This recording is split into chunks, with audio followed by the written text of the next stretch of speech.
हर श्वास में हो सुमिरन तेरा, यूं बीत जाए जीवन मेरा।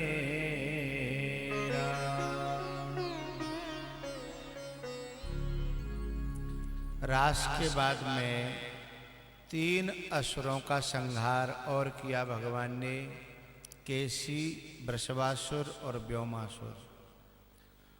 उसके बाद जब असुर बीत गए तब कंस ने प्लानिंग करी कि कृष्ण और बलराम को अब यहाँ बुलाओ। नारद जी ने परामर्श दिया कि यहाँ बुलाओ और तब उन्हें मरवाओ। किसको भेजा जाए? बोले अक्रूर जी को। अक्रूर जी लेने के लिए छांटे गए। इधर भगवान को पता लग गया, भगवान तो अंतर्यामी है, पता लग गया कि अब मेरे इन ब्रज के गोपी ग्वाल बाल गैया बछड़ा इन सब के साथ रहने का समय पूरा हो गया।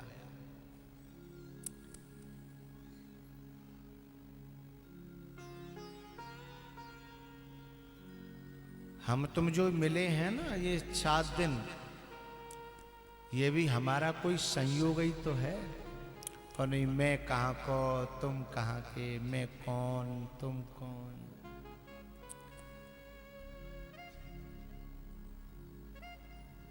हृदय बता रहे थे कि गुरुजी गांव के ज्यादा से ज्यादा बालक जो नौकरी ने पहनता है ना, सब छुट्टी ले लेके आएंगे। जहां नौकरी में आते सबने में तो छुट्टी लेके आ गए। तो मेरो कोई न कोई तुम लोगन से कोई नातो है, कोई जन्म को नातो है।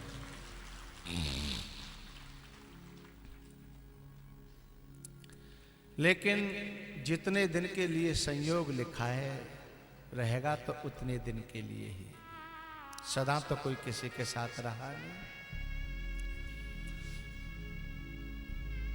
आप लोगों के बीच में मुझे बहुत प्रेम मिला, बहुत अच्छा लगा। और इतने संत भगवानों का प्रेम है। हम कल आश्रम पे गए थे, महाराज जी की गौशाला में गए, बड़ा अच्छा लगा। महाराज जी के यहाँ प्रसाद पाया, बड़ा अच्छा लगा, बड़ा प्रेम। वाकई संत में सरलता होनी ही चाहिए। सरलता ही संत का आभूषण है। जैसे लज्जा नारी का आभूषण है, ऐसे ही सरलता संत का आभूषण है। तो आप लोगों के बीच में बहुत अच्छा लगा। और जहां अच्छा लगता है ना, वहां से जाने का मन तो किसी का नहीं होता,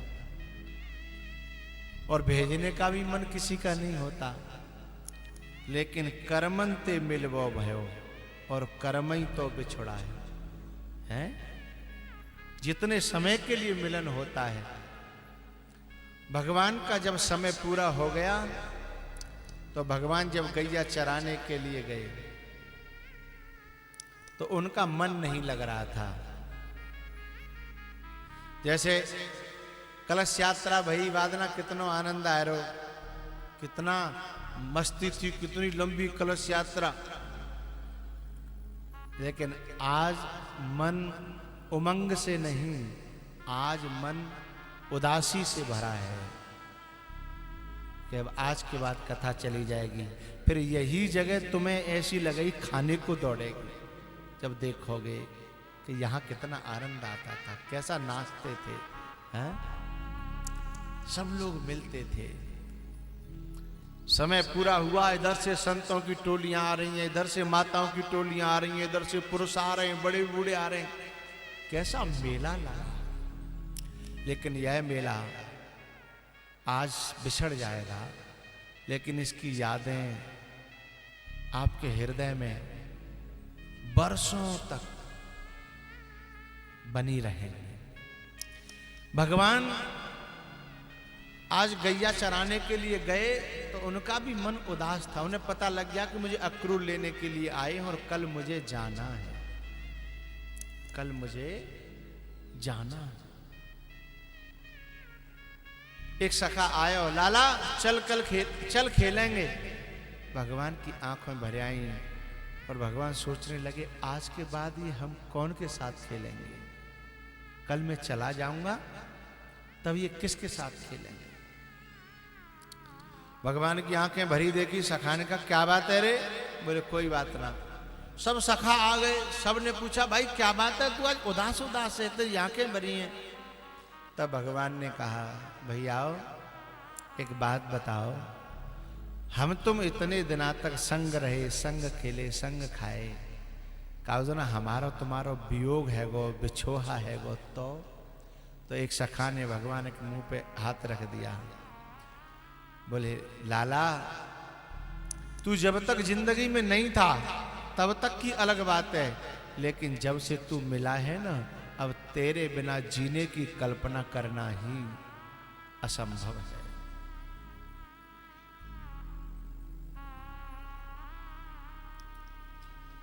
एक बात कहना चाहता हूं आपसे, प्रेम जब हो जाता है ना परमात्मा से या सदगुरु से या महात्मा से या कथा से, तो बहुत दूरी भी दूरी नहीं लगती है, बहुत दूरी भी दूरी नहीं लगती है।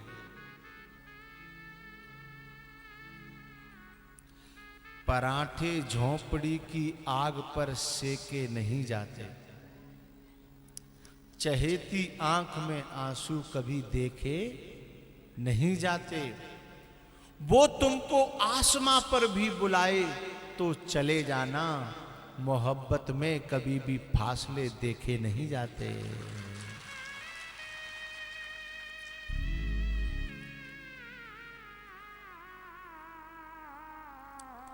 कहां से लोग आए हैं, तो प्रेम में फासले नहीं देखे जाते। भगवान आज इन ग्वाल वालों से कह रहे थे, तब ग्वाल वालों ने कहा तेरे बिना अब जीना बेकार लगता है। जब तक मिले नहीं थे तब तक अलग बात है। शाम हो गई, गैया हाँक दी, वृंदावन में आ गए, गाय खिरक में बंद कर दी। अक्रूर जी से मिले और बोले काका तुम हमें लेने आए हो ना, ये हमें तो पता है पर किसी को बताना नहीं, मैया को तो बिल्कुल मत बताना, क्योंकि माँ सबसे ज्यादा प्यार करती है बच्चे को, और मेरी मैया तो मेरा मुंह देख के ही खुश हो जाती है। उसे पता लग गया कि मुझे लेने आए हैं आप, तो रो रो के बुरा हाल कर देगी। मेरी मैया को मत बताना। लेकिन बात न जाने कहां से फूट गई और सब गोपियों को, ग्वाल वालों को पता लग गया कि भगवान हमें छोड़ करके कल चले जाएंगे।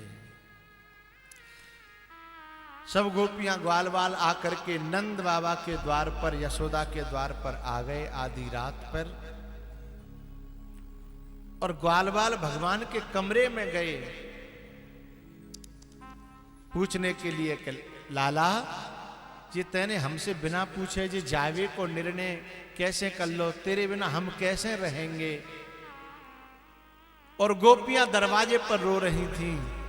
इतने में यशोदा की आंखें खुल गईं और यशोदा दौड़ी दौड़ी दरवाजे पर आई, तो पता है दरवाजे पर गोपी रो रही थी। यशोदा ने कहा तो यशोदा कुछ पता ही नहीं, बोले अरे मेरे दरवाजे पे क्यों रो रही हो, क्या बात है, क्या हुआ, क्या बात है। तब एक गोपी ने कहा अरे बाबरी यशोदा तो पता नहीं है, इस वृंदावन पर विपत्ति का पहाड़ टूट पड़ा है। बोले क्या हुआ वो तो बता। तब उस गोपी ने कहा अरे यशोदा श्याम सकारे जाए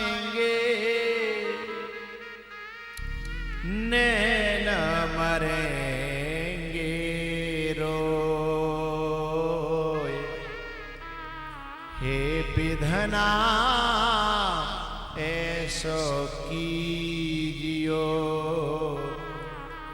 जासो भोर न हो।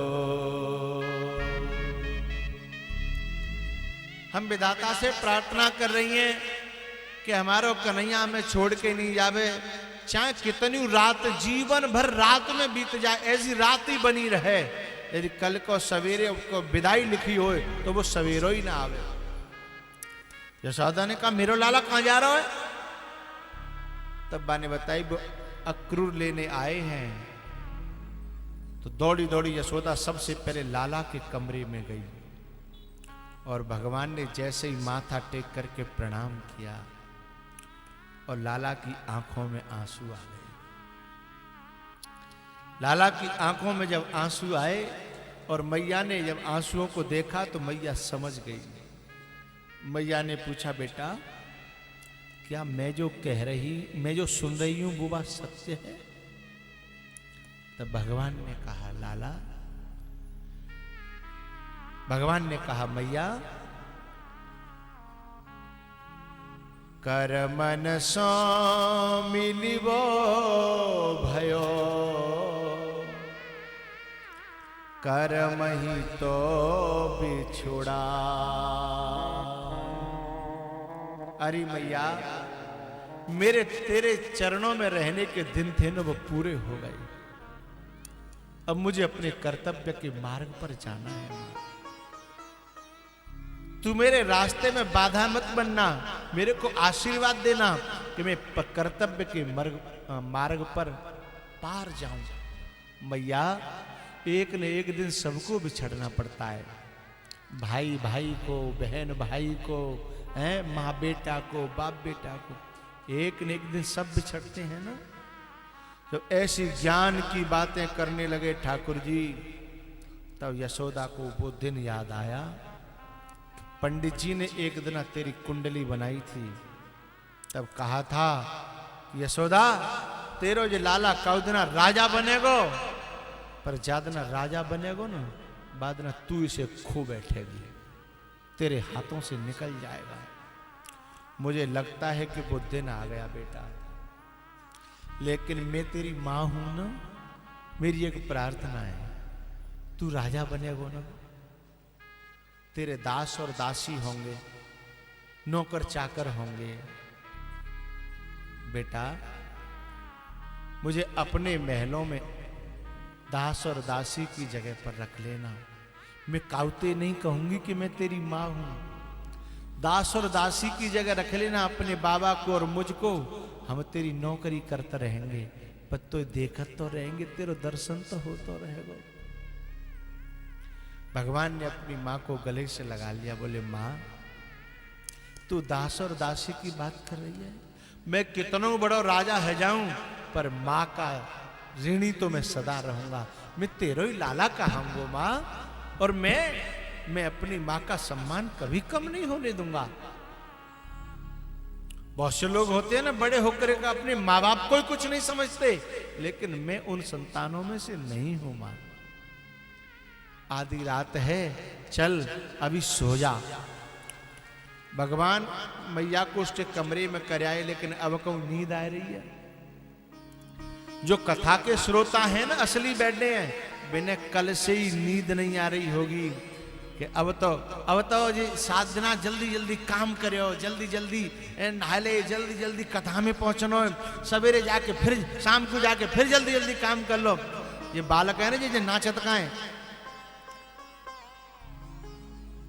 जी, रोएंगे क्योंकि इन्हें जो आनंद मिला है ना, ये कार्यकर्ता रहे हैं ना, इन्होंने तो 7 दिना से यूं नहीं पता होगी कब नहा ले, कब खा ले, कहां सोए गए, कैसे सोए गए।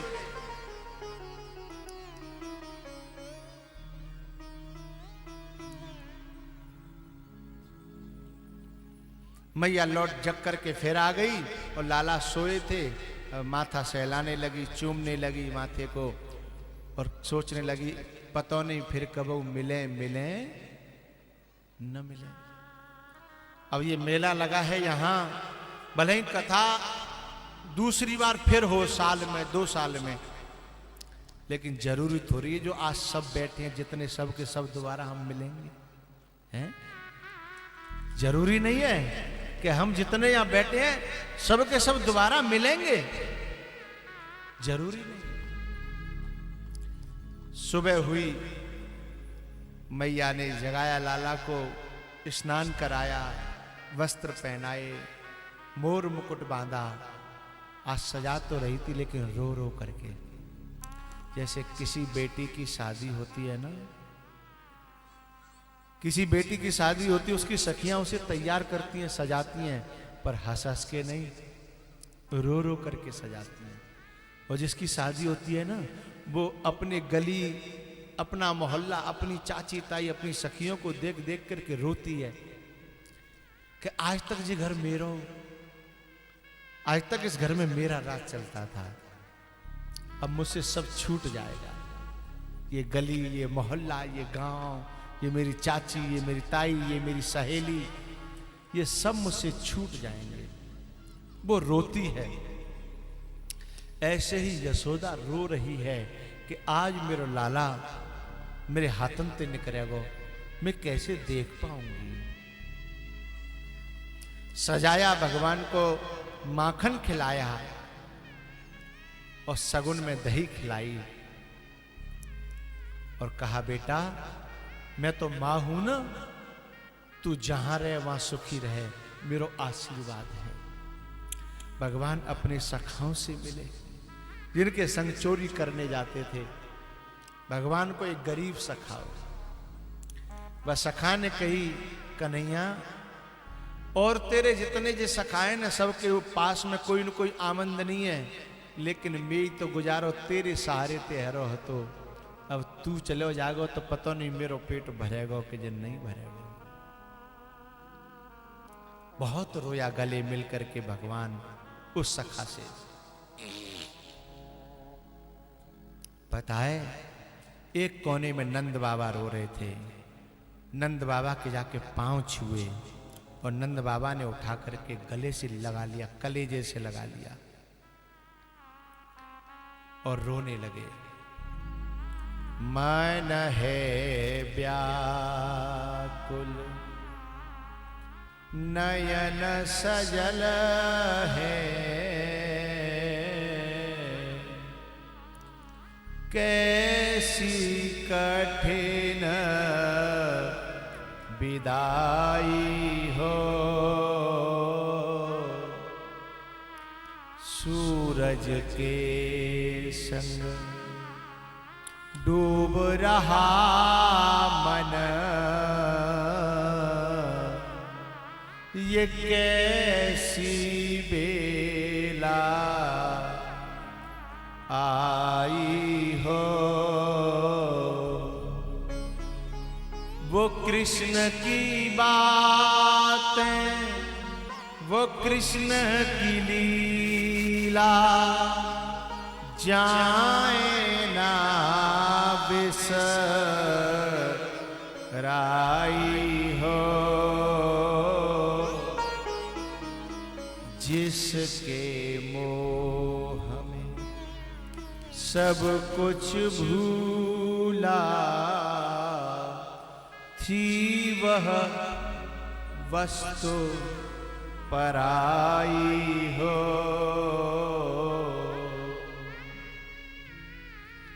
नंद बाबा, मैं आपको बालक में आपको कन्हैया, आपने मेरी बड़ी सेवा करी, पर जब मैं सेवा करवे लायक भयो तो मैं आप छोड़ के जा रहा हूं, मुझे क्षमा करिए। नंद बाबा का तो जैसे सब कुछ उजड़ गया हो। भगवान सबसे मिल रहे थे। अक्रूर जी ने कहा बहुत देर हो रही है, आ जाओ। भगवान रथ पर बैठे हैं। रथ थोड़ा सा आगे बढ़ा तो आगे गोपियां लेटी थी कि हमारे ऊपर होके निकाल दो। भगवान ने उतर करके उन सबको समझाया। इधर पीछे यशोदा बेहोश हो गई।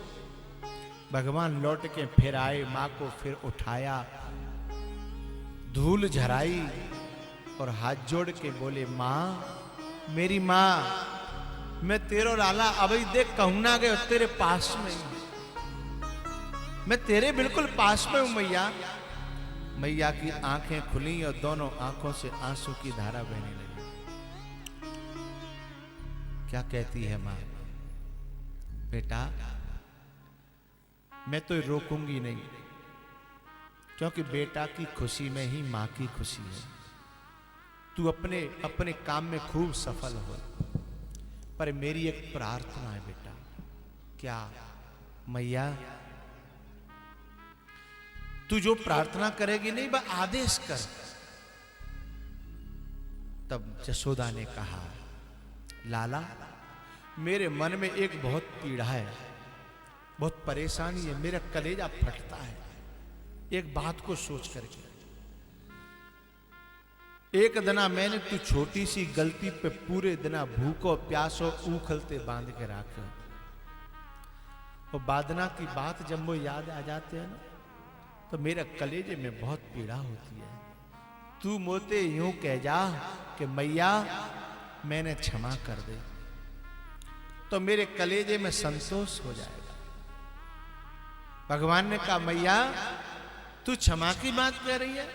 मैं तो बार बार प्रार्थना करता हूं कि मैं बार बार जब धरती पे आऊं तू मुझे ऐसे ही बांधे।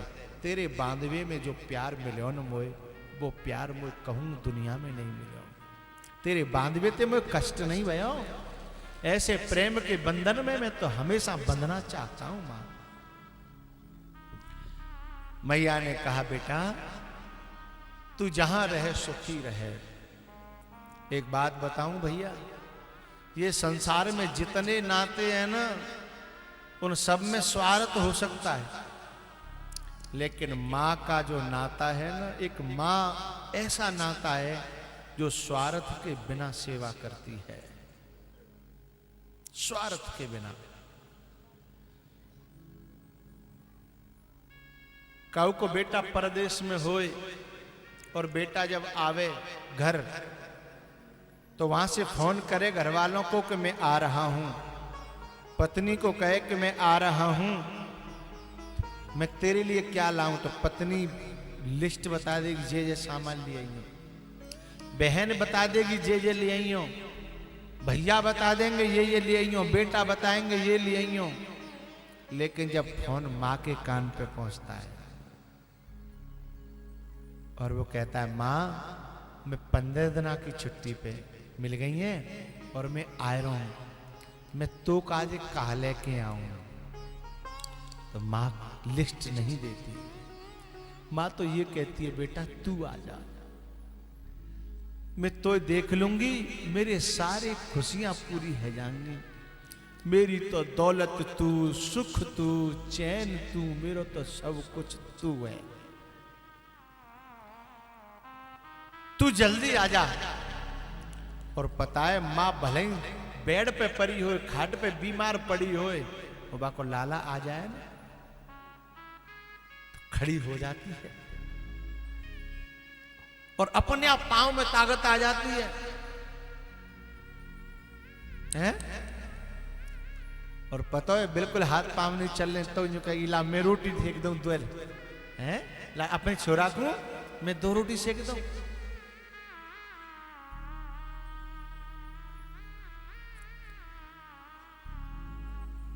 कितना निर्मल और पावन है मां बेटे का नाता, 9 मास गर्भ में धरती उस मां को शीश झुकाता,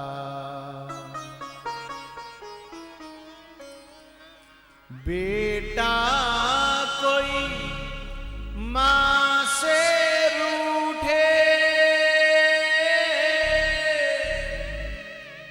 मां 100 बार मनाए, यदि मां बेटे से रूठे उसे कौन मनाए। मां जैसा बलिदान इस धरती पर कोई नहीं कर सकता। जब शादी हो जाती है ना,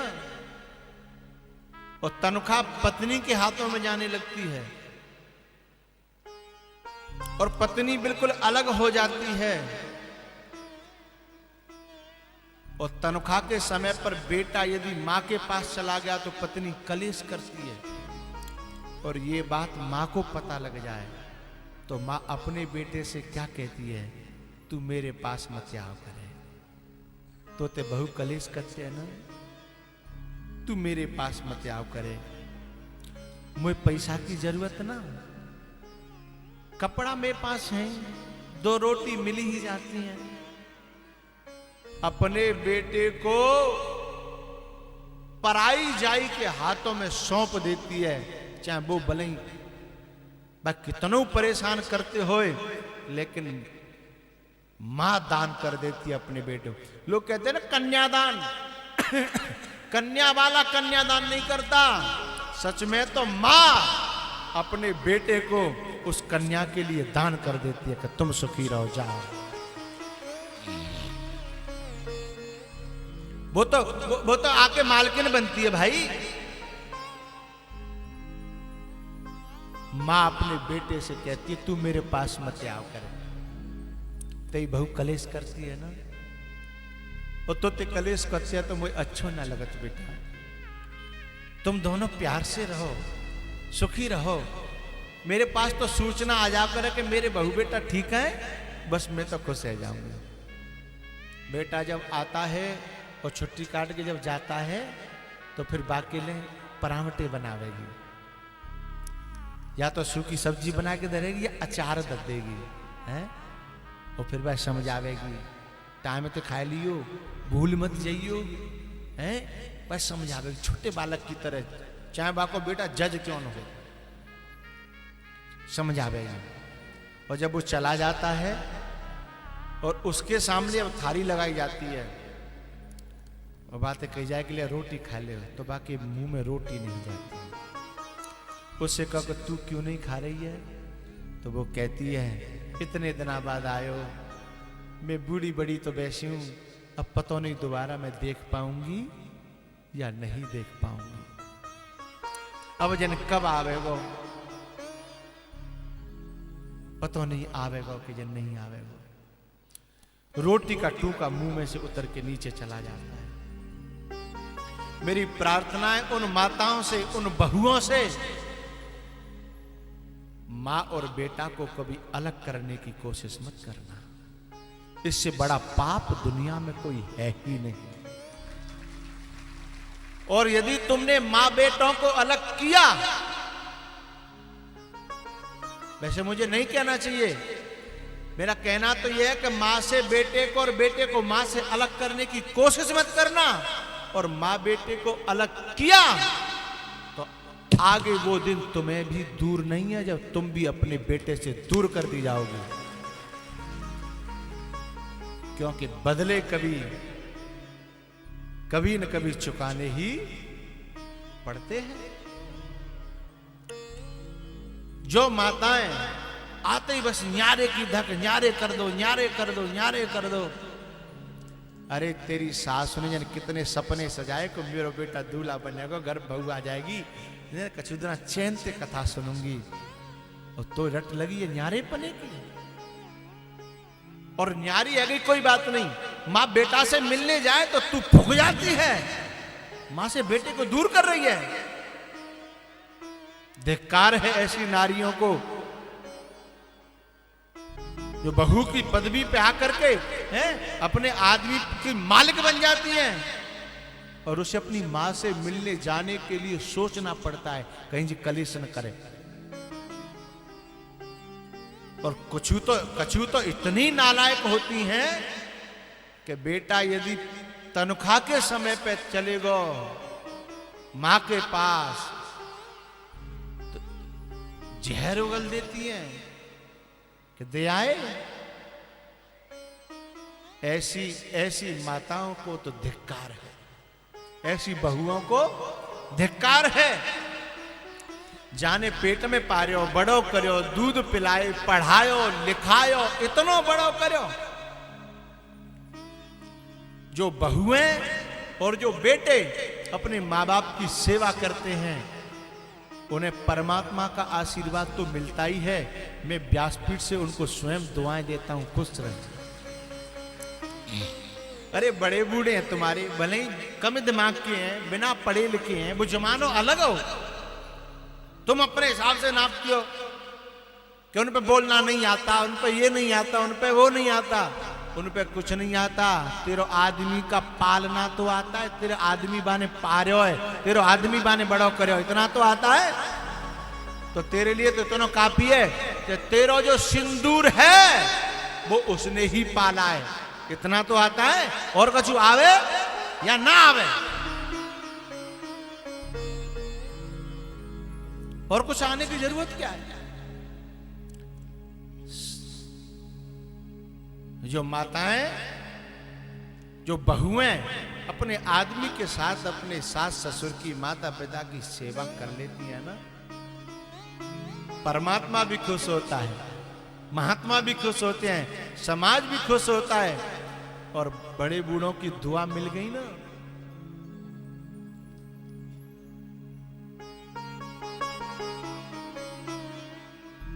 माना कि मैंने कहा कुछ नहीं है, माना बड़े बूढ़े कबू कछु कहतना ज्यादा तो न्यू मत समझियो। माना कि उन्होंने कहा कुछ नहीं है, पर ये मत समझना कि गिला कुछ नहीं है। माना उन्होंने कहा कुछ नहीं है, पर ये मत समझना कि गिला कुछ नहीं है। जो उसे इस जमाने में मिला कुछ नहीं है, जो कहता है मां की दुआ कुछ नहीं है। उसे इस जमाने में मिला कुछ नहीं है। बोले काहे के माँ बाप, हम अपनी जिंदगी जिएंगे, माँ बाप पुराने जमाने के। भैया मां है ना, ये निस्वार्थ रिश्ता है, निस्वार्थ रिश्ता। मां यशोदा को गले से लगाया, भगवान ने सांत्वना दी। अक्रूर जी ने फिर कहा कि बैठो, भगवान लेट हो रहे हैं। भगवान फिर से रथ में बैठ गए, और रथ जब आगे बढ़ने लगा तो पता है गोपियां तब तक देखती रही जब तक रथ दिखता रहा,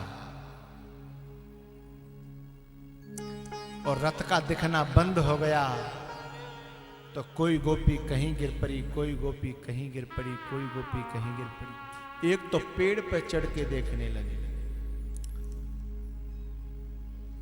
और जब वो सब बेहोशी सी हो आने लगी तो विधाता से प्रार्थना करती है मुझे मारना मत अभी।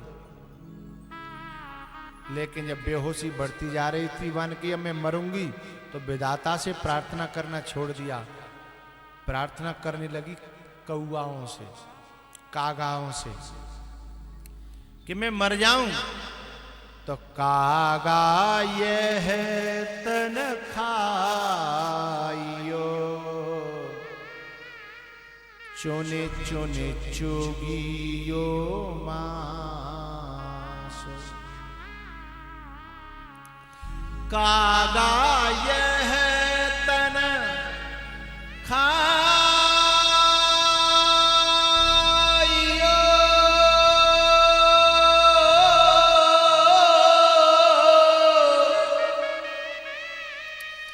चुने चुने चुगियो मास।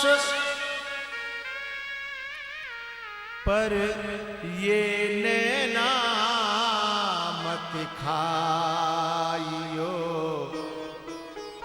मोहि श्याम दरस की आस।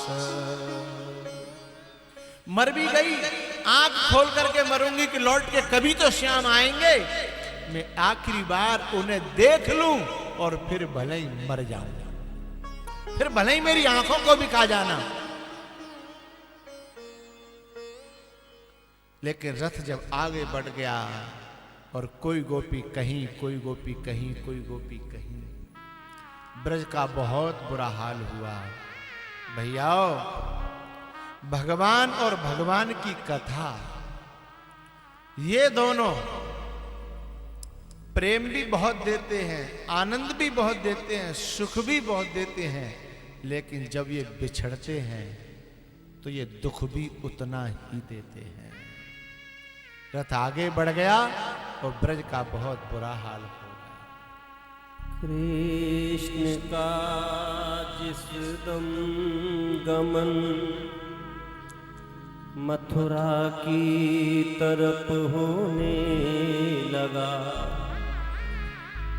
धरती का सीना फट गया और आसमां रोने लगा। गम भरी ये बात है, हर एक गम सहने लगा, रो रो के सारा नगर फिर इस तरह कहने लगा। ना जा रे ओ प्यारे, ना जा रे ओ प्यारे, हमें छोड़ के मारा दिल तोड़ के, ना जा रे, ना जा रे।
विनती कर जोड़ के, ना जा रे,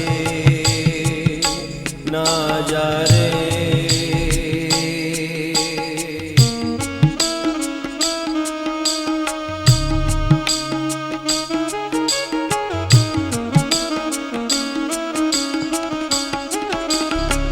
जब से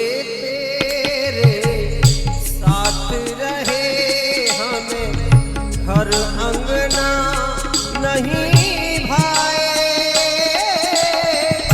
जाते जाते ये तो बता जा फिर वापस कब आए। बिरहा कैसे सहे दिल से दिल तोड़ के, ना जा रे, ना जा रे।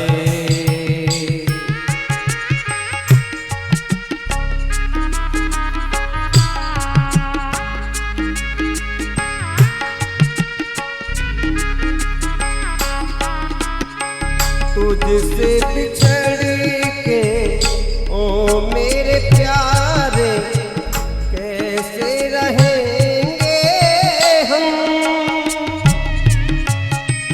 बिन तेरे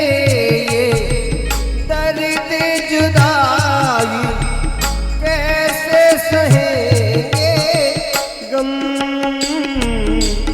हम रो रो कहें हमसे मुख मोड़ के ना जा रे ना जा रे ना जा रे ना जा रे यो हमें छोड़ के मारा दिल तोड़ के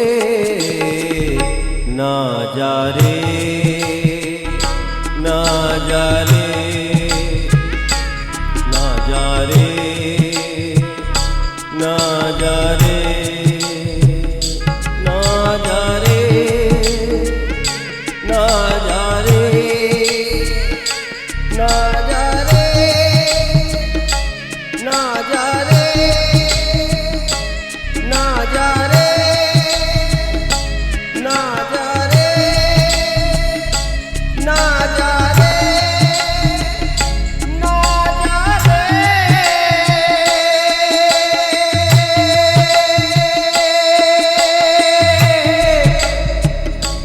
ना जा रे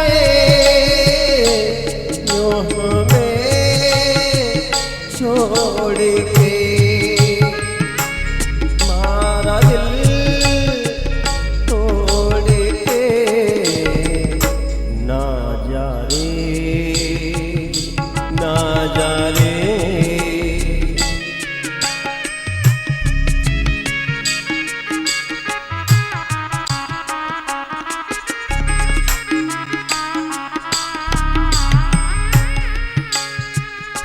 यो हमें छोड़ के मारा दिल तोड़ के ना जा रे ना जा रे तारी कमरिया आज मोहन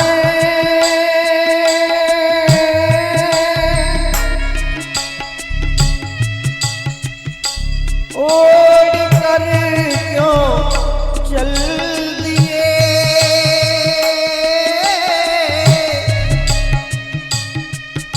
ये रिश्ते नाते प्यार के सब तोड़ कर क्यों चल दिए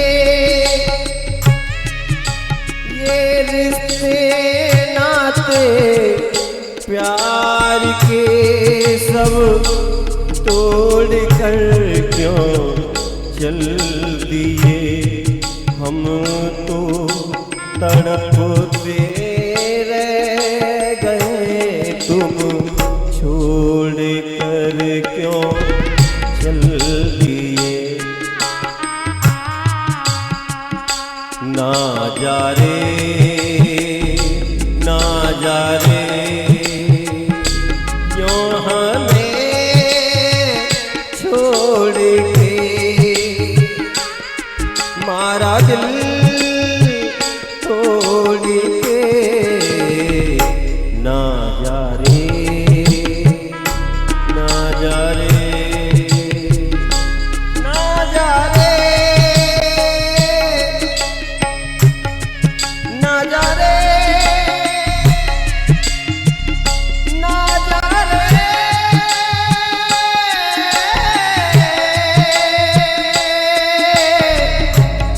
ना जा रे ना जा रे ना जा रे ना जा रे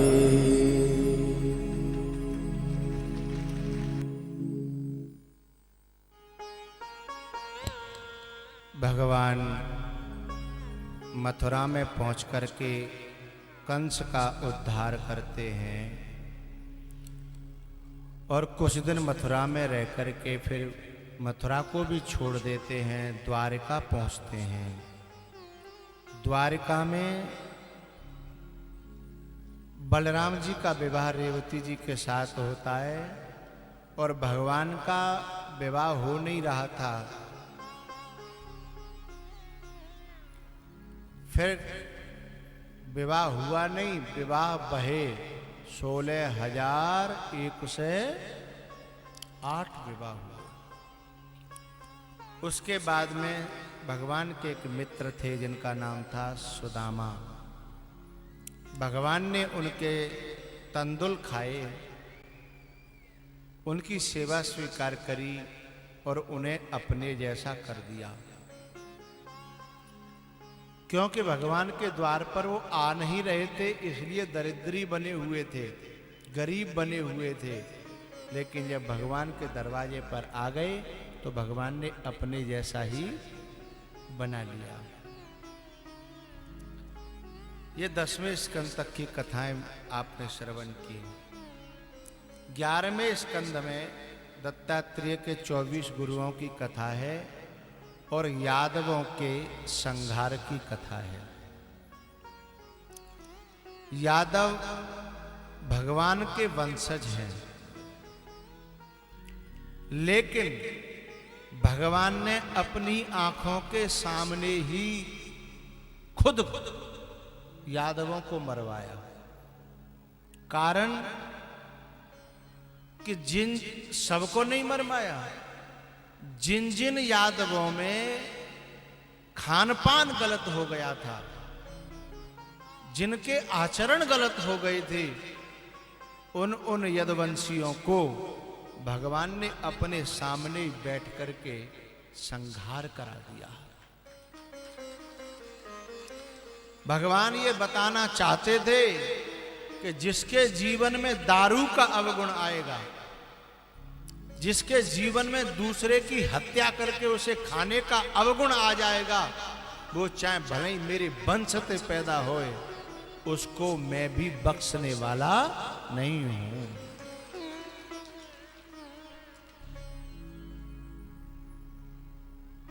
ये पीने वाले लोग, ये गलत खान पान वाले लोग, मुझे तो उनसे कोई नफरत नहीं है, लेकिन हां, भगवान ने स्वयं अपने मुख से ये कहा है कि तुम मेरी संतान हो तो मेरे बनाए हुए मार्ग पर चलो, और जो अपने बड़े बूढ़ों के बनाए हुए मार्ग पर नहीं चलता, फिर वो पुत्र नहीं है, वो पूत नहीं है, वो कपूत है। इसलिए भगवान ने अपनी आंखों के सामने देखा कि आपस में यदुवंशी मर रहे हैं, कट रहे हैं। कारण क्या था? आज सौरभ हमसे सबको मिलाने लेके गए, इनके कुछ रिश्तेदार हैं, कुछ घर के, तो आर्मी में और पुलिस में और उसमें। लेकिन मुझे सबसे अच्छी बात क्या लगी कि आर्मी में होते हुए, वो बैठे हैं, मैं पहचान भी रहा हूं, आर्मी में होते हुए, जब आर्मी में तो दारू का फ्री कोटा होता है, और ऐसे में रहते हुए भी उन्होंने कहा, गुरुजी मैं सच कह रहा हूं, आज तक मैंने कभी अपने मुंह में दारू नहीं डाली। कितना बड़ी खुशी हुई। और ये 2 कौड़ी के लोग क्या कहते हैं, हमारी दोस्ती टूट जाएगी, हमारी दोस्ती टूट जाएगी। दोस्ती नहीं टूटेगी, काउदना तू ही टूट जागो, काउदना तू खुद ही टूट जागो, और कौ लायक नहीं रहेगा। पीने वालों की न तो शरीर ठीक रहता है, न धन की हालत ही ठीक रहती है, हैं? और मैं तो ये कहूंगा, भगवान के वंशज को तो बिल्कुल ही वर्जित है ये चीज, उनके वंशज को तो बिल्कुल ही वर्जित है। जैसे घर में लड़ाई आ जाए, फैसला कर रहे हो, तो बड़े बूढ़े क्या कहते हैं कि बातें तो मैं ना कह सके, पर तू तो मेरो जाए हो, मैं तोते तो कह सके तू तो मेरी बातें मान, दुनिया माने या न माने, तू तो मेरी बात मान। और जब तू भी मेरी बात नहीं मानेगा तो काय को तू मेरो और काय को मैं तेरो है? फिर तेरो रखवालो मैं नहीं हूं, फिर तू जाने तेरो काम जाने। पीने वालों से मेरी नफरत नहीं है, मुझे तो प्यारे लगते हैं सभी, क्योंकि मुझे वो इंसान बुरे नहीं लगते, उनमें जो बुराई पैदा हो गई है ना, मैं तो चाहता हूं मेरे पास आए और उस बुराई का मेरे सामने त्याग करें, तो मुझे खुशी होती है बहुत। क्योंकि ये शैतान बना देती है इंसान को। फिर वह आदमी है न बाप दिखे, न माँ देखे, न बहन बेटी देखे, न अपनी बर्बादी दिखे, हैं? सत्यानाश हो जाता है। एक छोटा सा बालक हो, बाकी खांसी है गई, बाकी बूढ़ी मैया थी, वह लेके जा रही डॉक्टर पे, बीच में मिल गो एक शराबी। सुबह ने की जा कहाँ ले जा रही है अम्मा? बोले यार खांसी है गई, डॉक्टर पे ले जा रही हूँ। अरे बोले कहूँ मत ले जा, 2 ढक्कन पिया थे, खांसी खत्म। सुबह ने की काय के 2 ढक्कन? बोले दारू के, खांसी खत्म हो जाएगी। मैंने की बेटा मैं तो देख ना ठेका कहाँ है, कहाँ है? वो तो कहूँ जावे की जरूरत ना, जो गांव का प्रधान हो बाकी जाओ चाय तनी होगी, चुनाव में तो बची होगी, चुनाव में मैंने खूब बांटी, वहां में तो बची होगी, मैं चली जा। बोले प्रधान जी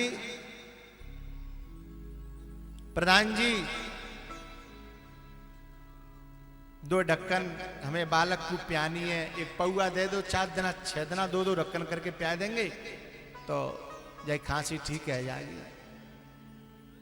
अब वो डोकरी ने एक बात पूछ ली प्रधान जी से कि प्रधान जी यूं बताओ, या खांसी ते खांसी चली जाएगी कि नहीं जाएगी? तब प्रधान जी ने कही कि मैं बहुत बड़ो रजवाड़ों को आदमी हूं, मैं मेरे खानदान में बहुत जमीन जायदाद और मैं बहुत बलिष्ठ था, आज ऐसो है गऊं तो जा खांसी ने में रजवाड़ो ना छोड़ो, मेरी जमीन ना छोड़ी और मैं कहूँ काम को ना छोड़ो, तो जा खांसी कैसे छोड़ देगी? खांसी बिल्कुल नहीं रहेगी, पर थोड़ा कंट्रोल में रखना, ऐसी नहीं हो कि खांसी नहीं रहे और खांसी बारहू नहीं रहे, हैं? ऐसा नहीं हो कि दोनों ही चले जाएं। लेकिन मैं इस बात के पक्ष में नहीं हूं, खांसी की दवाई लें, लेकिन अपने बच्चों को तो हमेशा इससे दूर रखें, क्योंकि पीने वाले की कोई इज्जत नहीं होती, खुद की तो इज्जत नहीं होती, लेकिन वो मर भी जाए ना और बाकी औलाद अच्छे मार्ग पर चले और कोई पंचायत में ठाड़ी रह जाए तो लोग बोलने और नहीं देता है। अरे तू बोल रहा पंचायत में, तू क्यों? बाप तो नाली नम पर देखो हमारे कुत्ता मोह चाट रहे वाके हैं, और तू कब बोले वे लाके है वो ते बाप ने तो करेट खिलाई दारू की, और तू हमसे बात कर रहा है। अब खुद तो मर गो, लेकिन औलाद या कौला के नहीं छोड़ गो, हैं? खुद तो मर गो। तो ये यदुवंश का जो संहार हुआ, उसका कारण ये गलत खान पान था। और भैया मैं तो मुर्गा हूं, मैं तो बांग दे रहा हूं। अब कोई जगो वो चाहे मत जगो, जगोगे तो भलो तुम्हारा होगा और नहीं जगोगे तो विनाश तो है ही। स्वयं उस बोतल पर लिख करके आता है, स्वयं उस बोतल पर लिख करके वाकायदा आता है कि ये तुम्हारे स्वास्थ्य के लिए। बाप तो केवल इतना ही लिख रहे हो तो स्वास्थ्य के लिए, मैं बताऊं स्वास्थ्य के लिए भी हानिकारक है, समाज के लिए भी हानिकारक है, तुम्हारी औलाद के लिए भी हानिकारक है। छोटी छोटी बच्चियां हैं ना, बेजू कहती पापा जाए मत पी क्या करो, मम्मी दुखी होती है, तुम्हारी औलाद के लिए भी हानिकारक है। वो फायदा तो बताओ, हैं? तुमको दोस्ती टूट जाएगी। अरे ऐसे दोस्तन में मट्टी को तेल छिड़क के आग लगा दे हो जो तुम्हारे घर के सुख चैन बर्बाद कर रहे हैं, तुम्हारे घर के सुख चैन बर्बाद कर रहे हैं। तुम कौन के लिए जी रहे हो?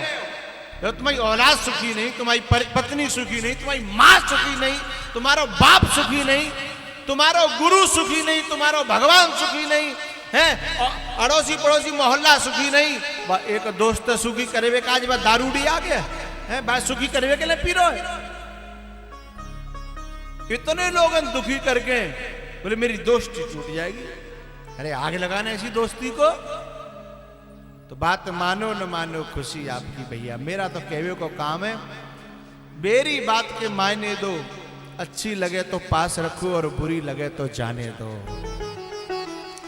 लेकिन एक बात ध्यान रखना, जितने पीने वाले यहां बैठे हैं, ज्यादा ना तुम बोतल खोल के बैठोगे, बाद ना तुम्हारी बात मेरे दिल में टकराएगी जरूर, मेरी बात तुम्हारे दिल में टकराएगी कि हम इस बात को सुन के आए और संत ने कहा था आज हम उल्लंघन कर रहे हैं। तुम्हारा दिल गवाही नहीं देगी, गवाही नहीं देगा, और गवाही न दे ना तो वहां से उठ जाना, तो बच जाओगे।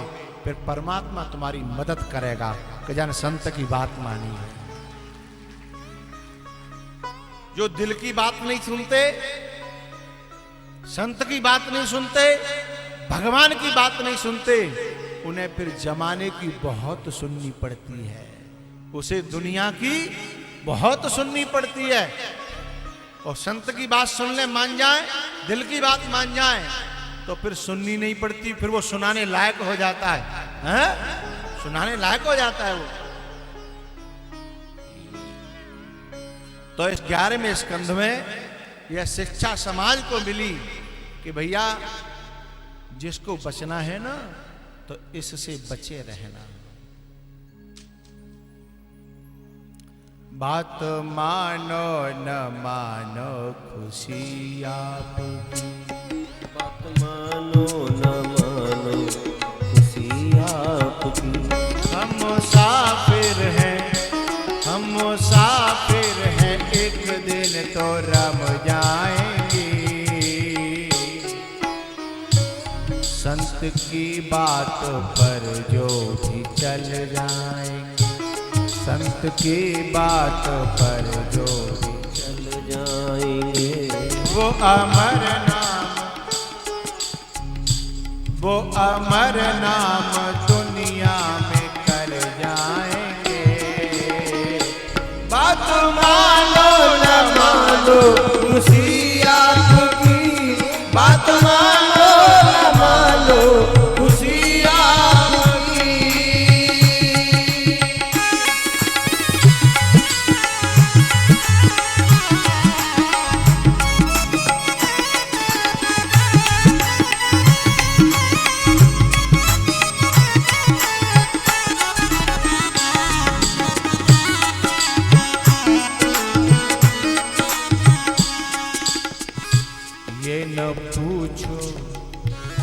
ये न पूछो कि रम कर किधर जाएंगे, ये न पूछो कि रम कर किधर जाएंगे, वो जिधर भेज देगा उधर जाएंगे। वो बात मानो न मानो खुशी आपकी, बात मानो न मानो खुशी आपकी।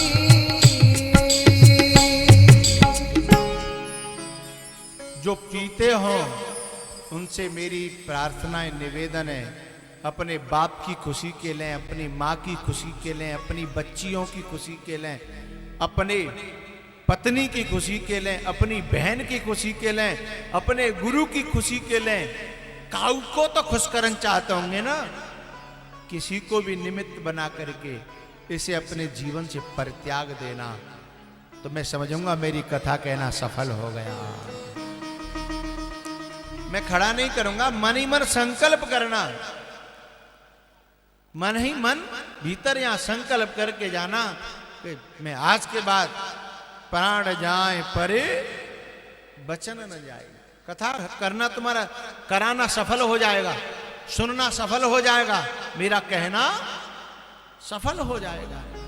भैया 12वें स्कंद में कलयुग का वर्णन है, कलयुग के धर्मों का वर्णन है, कलयुग के राजाओं का वर्णन है, सत्संग की महिमाएं, और अंतिम में सुखदेव जी महाराज ने परीक्षित से पूछा, परीक्षित मैंने तुम्हें 7 दिन तक कथा सुनाई, अब तुम्हारा मन कैसा है?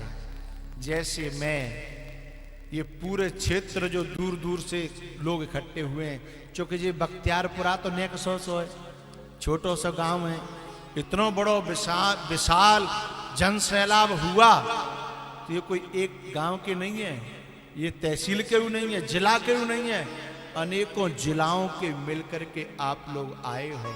और मैं आपसे पूछूं कि मैंने आपको 7 दिन तक कथा सुनाई, मेरे केवल एक यही परीक्षित नहीं है, मेरा तो सारा पांडाल ही परीक्षित है। मैं सबको परीक्षित मान के कथा कहता हूं।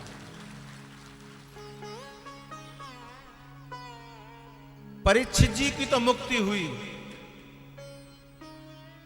जितने भी पांडाल में श्रोता बैठे हैं, मेरी एक प्रार्थना है आज हाथ जोड़ करके, मैं आज 4:30 5 नहीं बजाऊंगा, 4:15 तक कथा पूरी कर दूंगा। लेकिन किस लिए? क्योंकि आज आपको सबको आरती करके जाना है। पहले दिन की और लास्ट के दिन की आरती जरूर करनी चाहिए। इसलिए मैं भी नहीं चाहूंगा कि आपको बीच में से जाना पड़े। मैं 4:15 तक कोशिश करूंगा पूरी कथा करने की। तो परीक्षित जी महाराज ने उत्तर दिया, जैसे मैं आपसे पूछूं और आप कहो। सुखदेव जी ने पूछा कि आज तुम्हारे मन की स्थिति क्या है?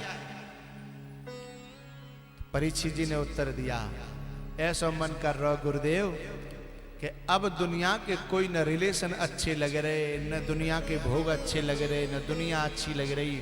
अब तो ऐसा मन लग रहा है कि तुम सुनाते जाओ और मैं सुनता जाऊं, हैं? तुम सुनाते जाओ, मैं सुनता जाऊं। ये जो बालकों ने जो मेहनत करी है 7 दिना,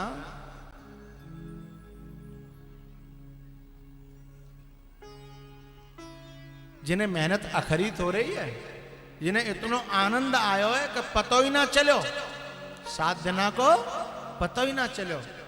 लेकिन आज इनके हाथ पांव में से दम सी निकल जाएगी।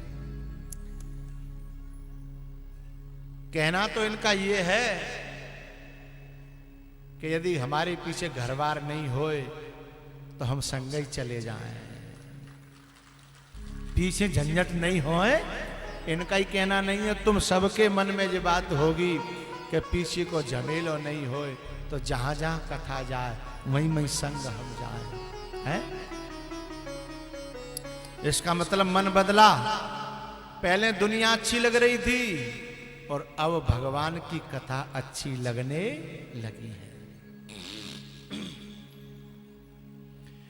कृष्ण नाम अति मीठो लागे, ये दुनिया को सुख फीको लागे। कृष्ण कथा रस मीठो लागे, ये दुनिया को सुख फीको लागे। परीक्षित जी ने मुक्ति के लिए कथा सुनी थी, लेकिन आप लोगों को मैंने मुक्ति के लिए कथा नहीं सुनाई। मेरा एक ही उद्देश्य था कि आपके हृदय में भगवान के प्रति, संतों के प्रति और कथा के प्रति प्रेम जग जाए, और वो मैंने आपकी आंखों में देख रहा हूं, प्रेम जगा है। और प्यारे हो, जब प्रेम जग जाए तो समझना कि हमारी भगवान के दरबार में नाम हमारा दर्ज हो गया है। राम ही केवल प्रेम प्यारा,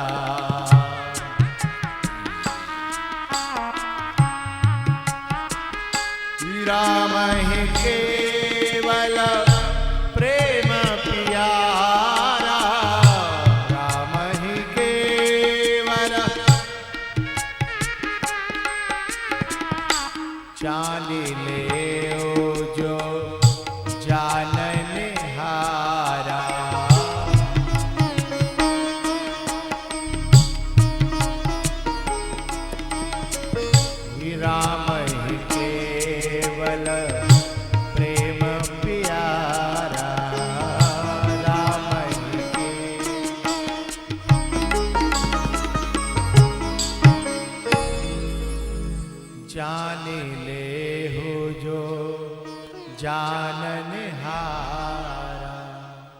भैया मैंने पहले दूसरे तीसरे दिना में खूंटा की बात कही थी। जरूरी नहीं है कि तुम्हारा खूंटा उखर्यो होए, लेकिन इतना मुझे विश्वास है कि आपने श्रद्धा से कथा सुनी होगी तो खूंटा हल जरूर गए होंगे आप लोगन के। मोह के खूंटा हिल जरूर गए होंगे। अब उखाड़ने के लिए तो भाई जन्म जन्म मुनि जतन कराई, अंतराम कहे आवत बार बार। मनुष्याणाम सहस्रेषु कश्चित यतत सिद्धये यतताम सिद्धानाम कश्चिन माम वेत्ति तत्वतः। यानी बहुत जन्मों तक तपस्या करनी पड़ती है, खूंटा तो तब उखड़ पाता है। लेकिन तुम्हें प्रेम हो गया है मुझसे, कथा से और ठाकुर जी से। था तो पहले भी, लेकिन वो बढ़ गया है। और ये प्रेम बढ़ना ही सबसे बड़ी चीज है, क्योंकि भगवान को यही प्यार है। भगवान को तुम्हारी दौलत ते लेनो देनो ना, तुम्हारे खेत ते लेनो देनो ना, तुम्हारी कॉलेज कोल्ड स्टोर होटल ते कोई लेनो देनो ना, तो प्रेम से लेना देना है। और पता है भगवान ने ये नहीं कहा कि मोय बल्डू को भोग लगाओ, कि मोय जे करो कि वो करो, बोलना प्रथम भगते बोलो संतन कर संगा, दूसरी रते मम कथा प्रसंग, गुरुपद पंकज सेवा, तीसरी भगत अमा, चौथी भगत मम गुण गण, करई कपट तजगा।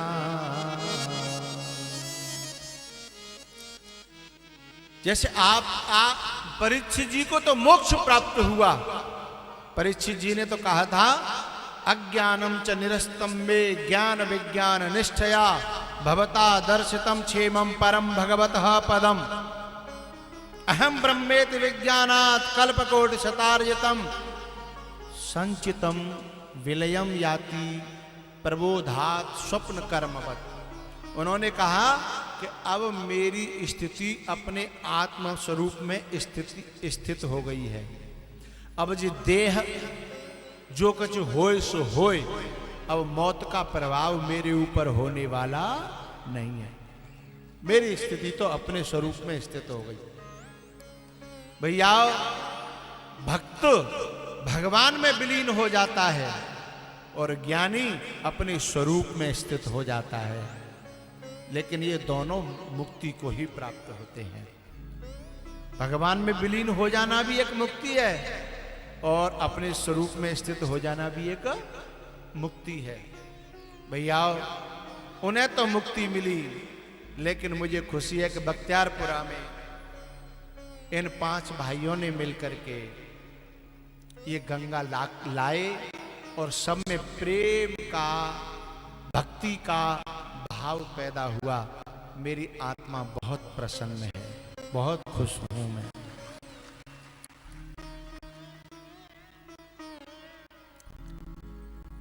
उधर था परीक्षित जी, सुखदेव जी ने पूरी करी। और आज इधर बख्तियारपुरा में मैं भी जैसा मुझे गुरुओं से मिला, संतों से मिला, मैंने जैसा सीखा वैसी आपको श्रवण कराई। और आज यहाँ भी कथा का विराम होता है।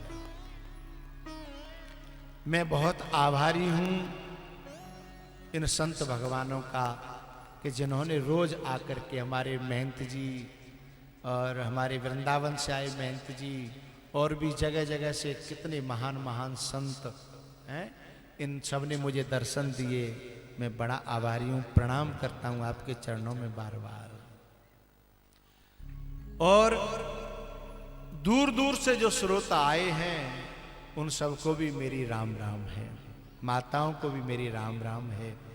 परीक्षित परिवार को मेरी दुआएं हैं कि भगवान ये 5 भाइयों का प्रेम बढ़ता जाए और ये इतने समृद्ध हो जाएं कि बार बार मोय ऐसे बुलावे और हमारा और आपको मिलन हो।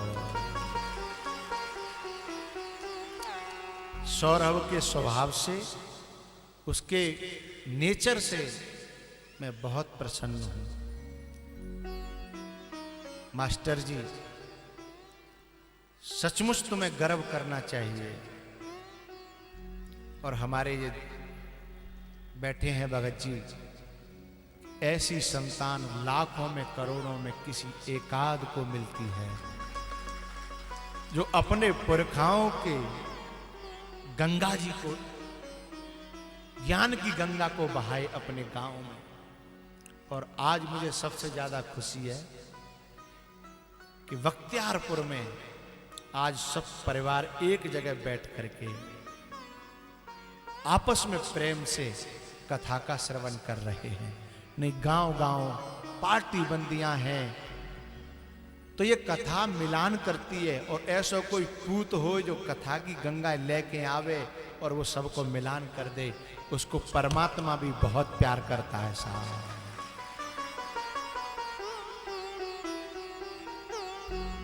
कथा का एक अंतिम श्लोक है जो क्षमा के लिए है। मुझसे कोई गलती हुई हो या आपसे कोई गलती हो या सौरभ के परिवार से कोई गलती हुई हो सेवा में, अनुष्ठान में, क्योंकि न जाने कहां कहां से पंछी आए, कहां कहां से संत आए हैं, तो उसको भगवान क्षमा करें। इसलिए उस श्लोक को हम लोग बोलेंगे, सीधे बैठेंगे, आंखें बंद करेंगे, भगवान से क्षमा मांगेंगे कि हमसे कोई सुनने में, कहने में, सेवा करने में गलती हुई हो, प्रभु से क्षमा करें।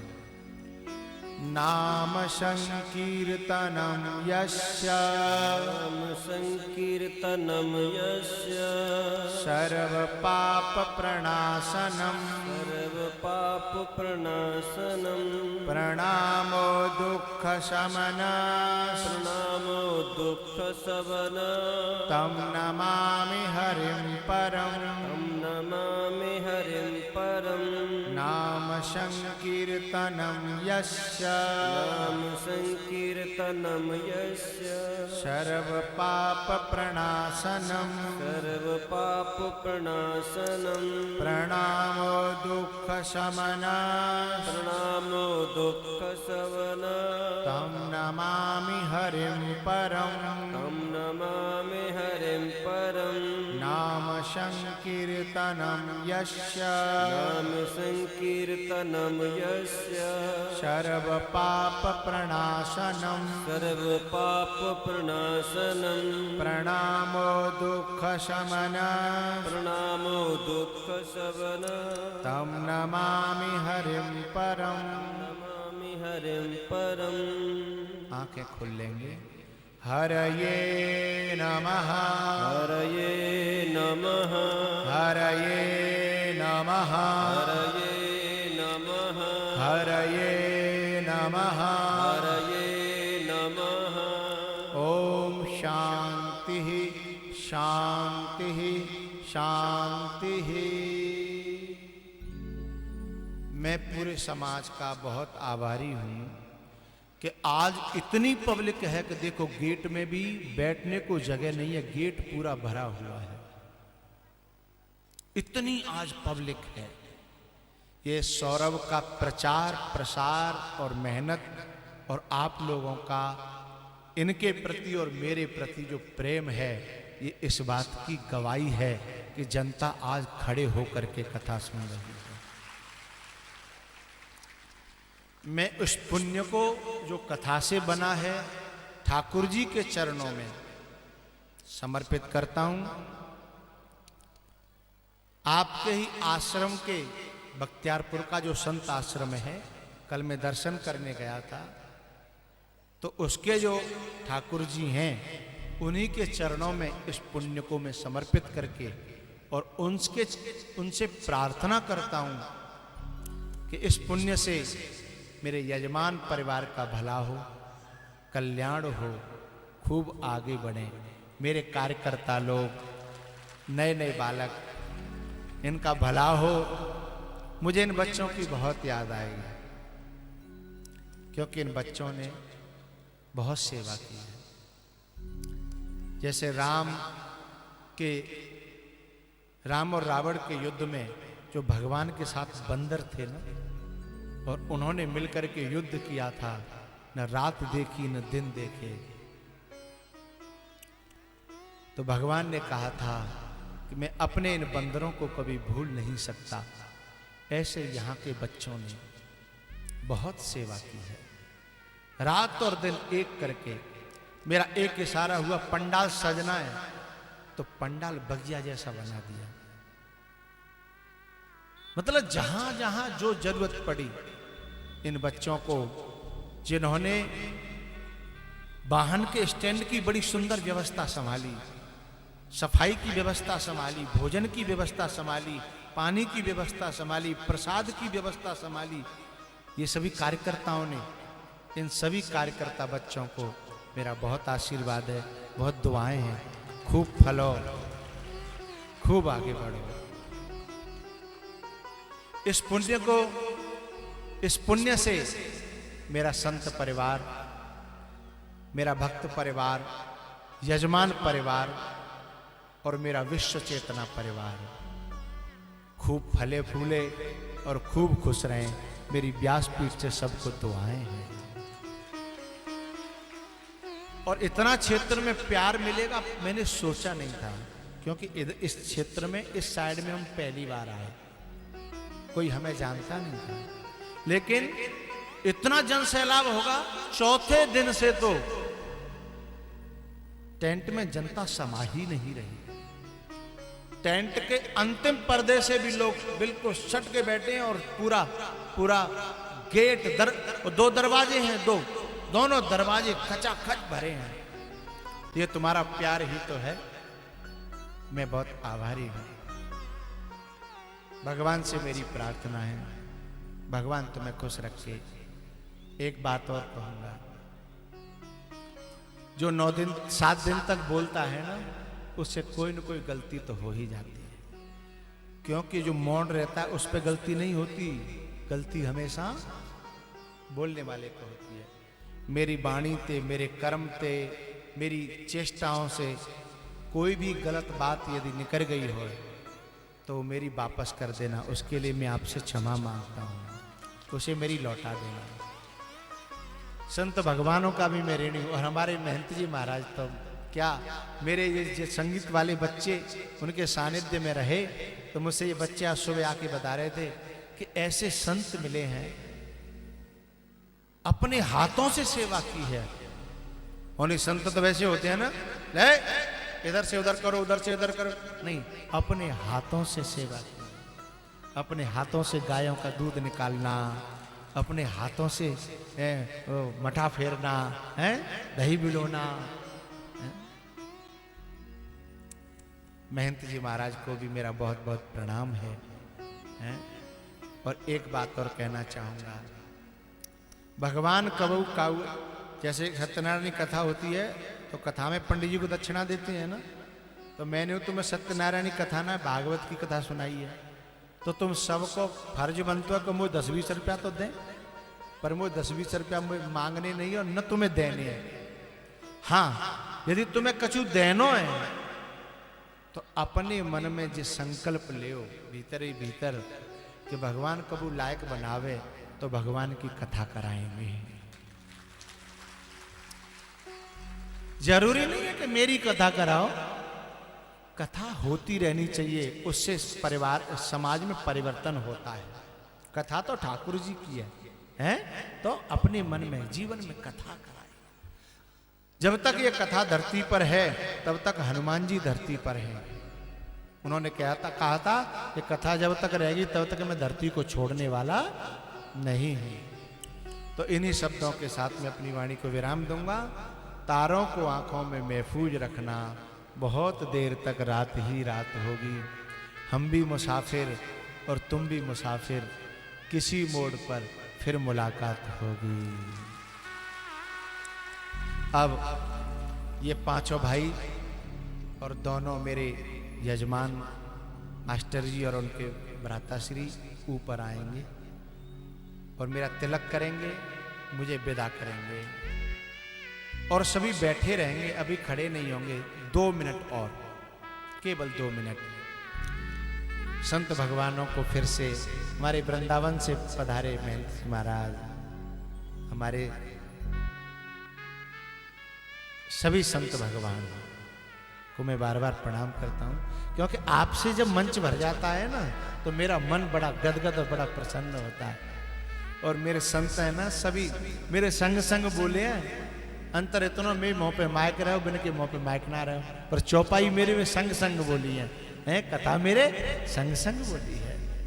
ठीक है, इन्हीं शब्दों के साथ सभी माताओं को मेरी राम राम, सभी भैयाओं को मेरी राम राम।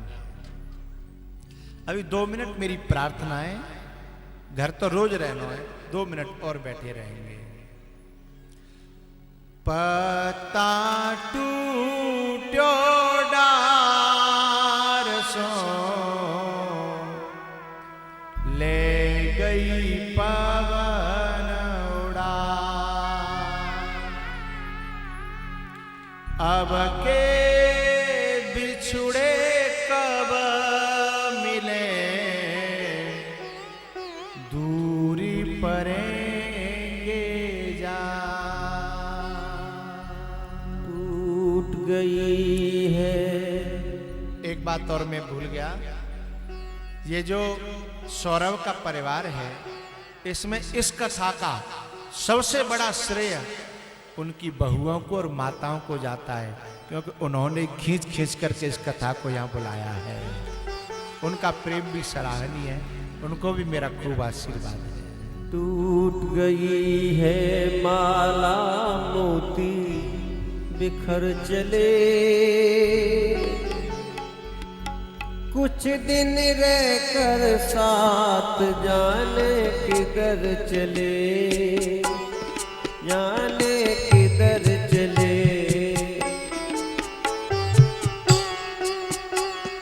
टूट गई है माला मोती बिखर चले, कुछ दिन रहकर साथ जाने किधर चले, जाने किधर चले।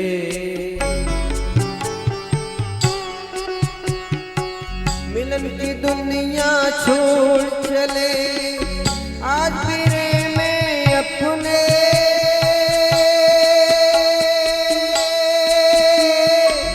आज फिरे में अपने।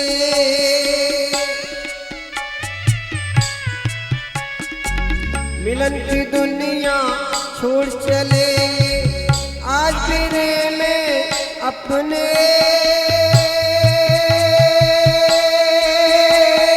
आज फिरे में अपने।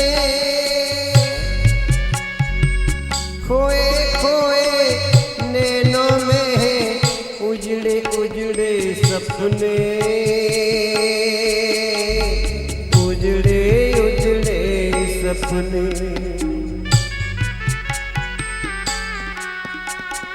याद की गठरी, याद की गठरी, याद की गठरी, याद की गठरी,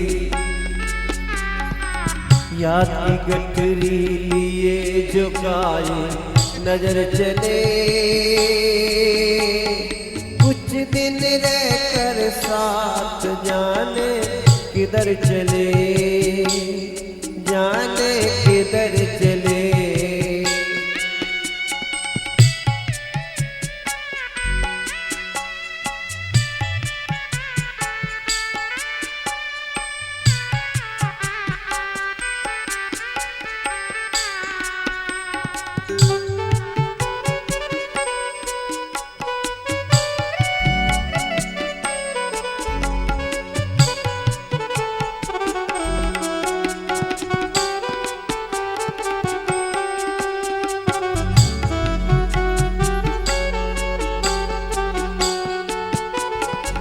अब तो ये जग में जिए आंसू पीते पीते,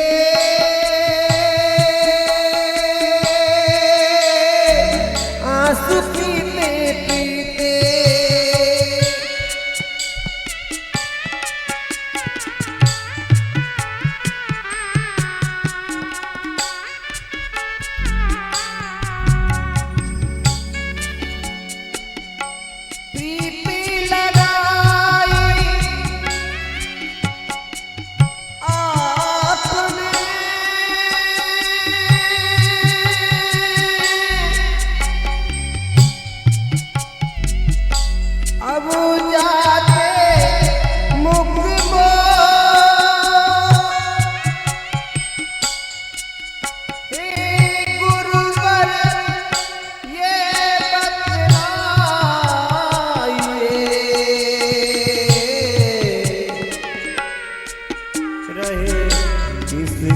सहारे छू।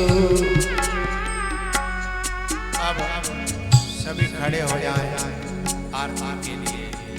अब तो ये जग में जिए आंसू पीते पीते,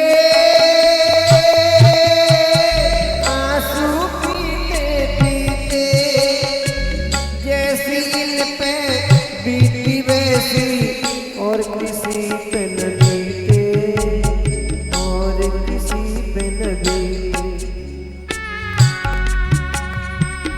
मिलन आज तक था हमारा तुम्हारा, मिलन आज तक था हमारा तुम्हारा, रही जिंदगी तो मिलेंगे दोबारा, रही जिंदगी तो मिलेंगे दोबारा। किस्मत में लिखी मुलाकात अपनी, हंसी खुशी गुजरी सौगात अपनी। कमर क्या टूटेगा किस्मत का तारा, मिलन आज तक था हमारा तुम्हारा, रही जिंदगी तो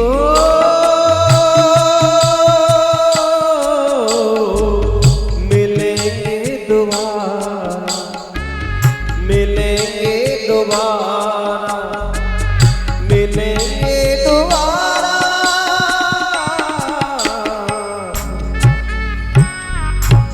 बांके बिहारी तेरी आरती गिरधारी तेरी आरती गाऊं, आरती गाऊं प्यारे तुमको रिझाऊं, आरती गाऊं प्यारे तुमको रिझाऊं। श्री बांके बिहारी तेरी आरती गाऊं, मोर मुकुट तेरे शीश पे सोहे, प्यारी बंसी गाना मेरा मन मोहे, जुगल छवि पे मैं पल पल जाऊं।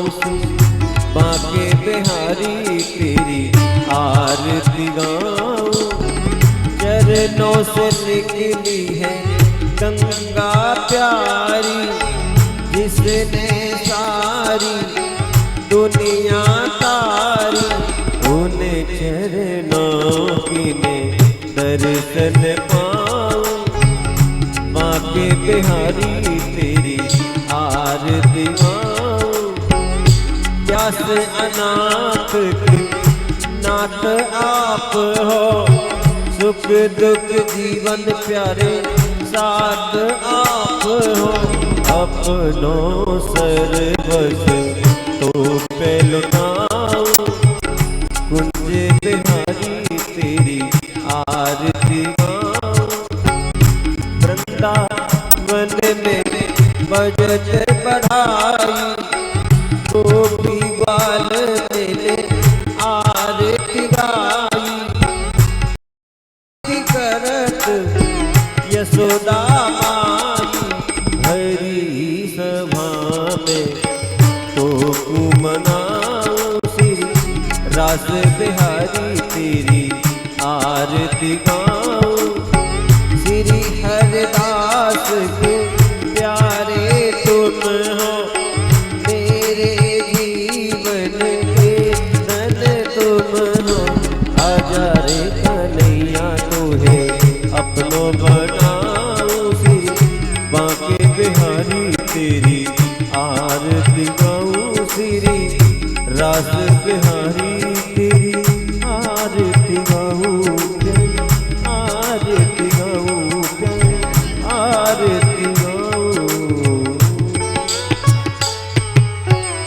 ओम देव चांदिरंदर चुगों चांदी ही पृथ्वी चांदिरापः चांदिरोगदयः चांदी ही वनपतयः चांदी विश्वे देवाः चांदी ब्रह्म चांदी ही सर्वगुं चांदी ही चांदिरेव चांदी ही चामा चांदिरेधि मंत्र पुष्पांजलि हरि ओम जन्ने नलमय जंत देवास तानि धर्माणि प्रथमान्याचन्नः तेयनाकर महिमानः सचन्द्र पूर्वे साध्याः शान्तिदेवाः हरिः ओम एकदन्ताय विद्महे वक्त्रतुण्डाय धीमहि तन्नो दन्ते प्रचोदयात् हरिः ओम नारायणाय विद्महे वासुदेवाय धीमहि तन्नो विष्णु प्रचोदयात् हरिः ओम महालक्ष्म्यै च विद्महे विष्णुपत्न्यै च धीमहि तन्नो लक्ष्मी प्रचोदयात् त्रिवन्ते कामे कुलिजं भगवान् वाटिलाब्जै पुण्डागजाधिकर विदरिशाल पुष्पै बिल्वा प्रवाल तुलसी दल मंजरी भी त्वां पूजयामि जगदीश्वर मे प्रसीद नाना सुगंध पुष्पाणि यथा कालो भवानि च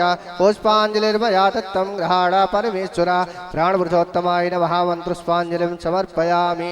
बोले भागवत महापुराण के वृंदावन बिहारी लाल के व्यास जी महाराज के सुखदेव जी महाराज के परीक्षित जी महाराज के जय जय श्री राधे। हर श्वास में हो सुमिरन तेरा, हर श्वास में हो सुमिरन तेरा, यूं बीत जाए जीवन मेरा, यूं बीत जाए जीवन मेरा। तेरी पूजा तेरी सेवा करते बीते सांझ सवेरा, हर श्वास में हो सुमिरन तेरा, यूं बीत जाए जीवन मेरा। जो भी तेरा प्यारा हो मेरे दिल का प्यारा हो, जो भी तेरा प्यारा हो मेरे दिल का प्यारा हो, मेरे सर का ताज मेरी आँखों का तारा हो, सब में निहारूं मैं रूप तेरा, सब में निहारूं मैं रूप तेरा, यूं बीत जाए जीवन मेरा, यूं बीत जाए जीवन मेरा, यूं बीत जाए जीवन मेरा। बोलिए आज के आनंद की जय जय श्री राधे।